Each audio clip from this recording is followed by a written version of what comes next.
மத்தேயு 10ஆம் அதிகாரம். அப்பொழுது அவர் தம்முடைய 12 சீஷர்களையும் தம்மிடத்தில் வரவழைத்து, அசுத்த ஆவிகளை துரத்தவும் சகல வியாதிகளையும் சகல நோய்களையும் நீக்கவும் அவர்களுக்கு அதிகாரம் கொடுத்தார். அந்த 12 அப்போஸ்தலருடைய நாமங்களாவன: முந்தினவன் பேதுரு என்னப்பட்ட சீமோன், அவன் சகோதரன் அந்திரேயா, செபதேயுவின் குமாரன் யாக்கோபு, அவன் சகோதரன் யோவான், பிலிப்பு, பர்தலோமேயு, தோமா, ஆயக்காரனாகிய மத்தேயு, அல்பேயுவின் குமாரன் யாக்கோபு, தாதேயு என்னும் மறுநாமமுள்ள லெபேயு, கானானியனாகிய சீமோன், அவரை காட்டிக் கொடுத்த யூதாஸ் காரியோத் என்பவர்களே. இந்த 12 இயேசு அனுப்புகையில் அவர்களுக்கு கட்டளையிட்டு சொன்னது என்னவென்றால், நீங்கள் புறஜாதியார் நாடுகளுக்கு போகாமலும் சமாரியார் பட்டணங்களில் பிரவேசியாமலும் காணாமல் போன ஆடுகளாகிய இஸ்ரவேல் வீட்டாரிடத்திற்கு போங்கள். போகையில் பரலோக ராஜ்யம் சமீபித்திருக்கிறது என்று பிரசங்கியுங்கள். வியாதி உள்ளவர்களை சொஸ்தமாக்குங்கள், குஷ்டரோகிகளை சுத்தம் பண்ணுங்கள், மரித்தோரை எழுப்புங்கள், பிசாசுகளை துரத்துங்கள், இலவசமாய் பெற்றீர்கள், இலவசமாய் கொடுங்கள். உங்கள் கச்சைகளில் பொன்னையாவது வெள்ளியாவது செம்பையாவது, வழிக்காக பையையாவது 2 அங்கிகளையாவது பாதரட்சைகளையாவது தடியையாவது தேடி வைக்க வேண்டாம். வேலையால் தன் ஆகாரத்துக்கு பாத்திரனாயிருக்கிறான். எந்த பட்டணத்திலாவது கிராமத்திலாவது நீங்கள் பிரவேசிக்கும் போது அதிலே பாத்திரமானவன் யார் என்று விசாரித்து நீங்கள் புறப்படும் அளவும் அவனிடத்தில் தங்கியிருங்கள். ஒரு வீட்டுக்குள் பிரவேசிக்கும் போது அதை வாழ்த்துங்கள். அந்த வீடு பாத்திரமாயிருந்தால் நீங்கள் கூறின சமாதானம் அவர்கள் மேல் வரக்கடவது. அபாத்திரமாயிருந்தால் நீங்கள் கூறின சமாதானம் உங்களிடத்திற்கு திரும்ப கடவது. எவனாகிலும் உங்களை ஏற்றுக்கொள்ளாமலும் உங்கள் வார்த்தைகளை கேளாமலும் போனால் அந்த வீட்டையாவது பட்டணத்தையாவது விட்டு புறப்படும் போது உங்கள் கால்களில் படிந்த தூசியை உதறி போடுங்கள். நியாயத்தீர்ப்பு நாளிலே அந்த பட்டணத்திற்கு நேரிடுவதை பார்க்கிலும் சோதோம் கோமோரோ நாட்டிற்கு நேரிடுவது லகுவாயிருக்கும் என்று மெய்யாகவே உங்களுக்கு சொல்லுகிறேன். ஆடுகளை ஓநாய்களுக்குள்ளே அனுப்புகிறது போல இதோ நான் உங்களை அனுப்புகிறேன். ஆகையால் சர்ப்பங்களைப் போல வினா உள்ளவர்களாகவும் புறாக்களைப் போல கபடற்றவர்களுமாய் இருங்கள். மனுஷரை குறித்து எச்சரிக்கையாயிருங்கள். அவர்கள் உங்களை ஆலோசனை சங்கங்களுக்கு ஒப்பு கொடுத்து தங்கள் ஜெப ஆலயங்களில் உங்களை வாரினால் அடிப்பார்கள்.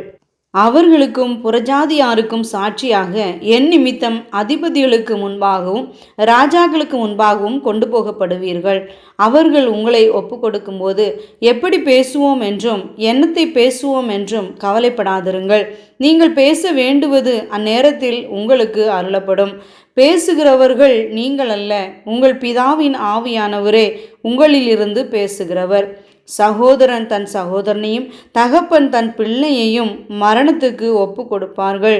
பெற்றாருக்கு விரோதமாக பிள்ளைகள் எழும்பி அவர்களை கொலை செய்வார்கள். என் நாமத்து நிமித்தம் நீங்கள் எல்லாராலும் பகைக்கப்படுவீர்கள்.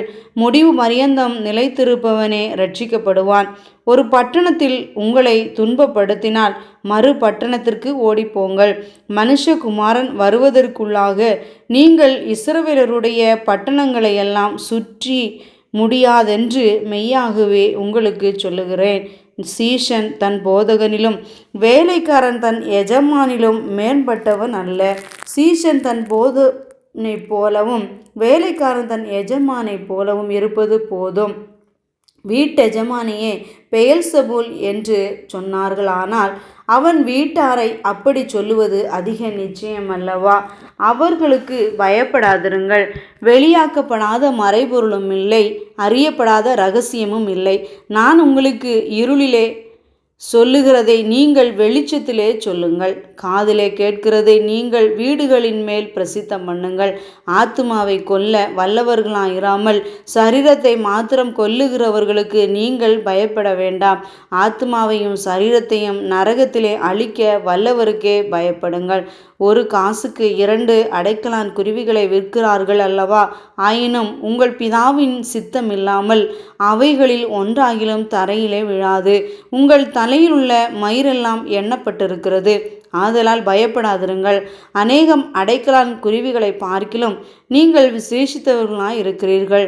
மனுஷர் முன்பாக என்னை அறிக்கை பண்ணுகிறவன் எவனோ அவனை நானும் பரலோகத்தில் இருக்கிற என் பிதாவின் முன்பாக அறிக்கை பண்ணுவேன். மனுஷர் முன்பாக என்னை மறுதலிக்கிறவன் எவனோ அவனை நானும் பரலோகத்தில் இருக்கிற என் பிதாவின் முன்பாக மறுதலிப்பேன். பூமியின் மேல் சமாதானத்தை அனுப்ப வந்தேன் என்று எண்ணாதிருங்கள். சமாதானத்தை அல்ல, பட்டயத்தையே அனுப்ப வந்தேன். எப்படியெனில் மகனுக்கும் தகப்பனுக்கும், மகளுக்கும் தாய்க்கும், மருமகளுக்கும் மாமிக்கும் பிரிவினை உண்டாக்க வந்தேன். ஒரு மனுஷனுக்கு சத்துருக்கள் அவன் வீட்டாரே. தன் தகப்பனையாவது தாயாவது என்னிலும் அதிகமாய் நேசிக்கிறவன் எனக்கு பாத்திரன் அல்ல. மகனையாவது மகளையாவது என்னிலும் அதிகமாய் நேசிக்கிறவன் எனக்கு பாத்திரன் அல்ல. தன் சிலுவையை எடுத்துக்கொண்டு என்னை பின்பற்றாதவன் எனக்கு பாத்திரன் அல்ல. தன் ஜீவனை காக்கிறவன் அதை இழந்து போவான். என் நிமித்தம் தன் ஜீவனை இழந்து போகிறவன் அதை காப்பான். உங்களை ஏற்றுக்கொள்ளுகிறவன் என்னை ஏற்றுக்கொள்ளுகிறான். என்னை ஏற்றுக்கொள்ளுகிறவன் என்னை அனுப்பினவரை ஏற்றுக்கொள்ளுகிறான். தீர்க்கதரிசி என்னும் நாமத்து நிமித்தம் தீர்க்கதரிசியை ஏற்றுக்கொள்ளுகிறவன் தீர்க்கதரிசிக்கு ஏற்ற பலனை அடைவான்.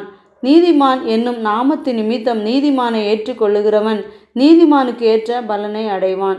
சீஷன் என்னும் நாமத்து நிமித்தம் இந்த சிறியரில் ஒருவனுக்கு ஒரு கலசம் தண்ணீர் மாத்திரம் குடிக்க கொடுக்கிறவனும் தன் பலனை அடையாமல் போகான் என்று மெய்யாகவே உங்களுக்கு சொல்லுகிறேன் என்றார்.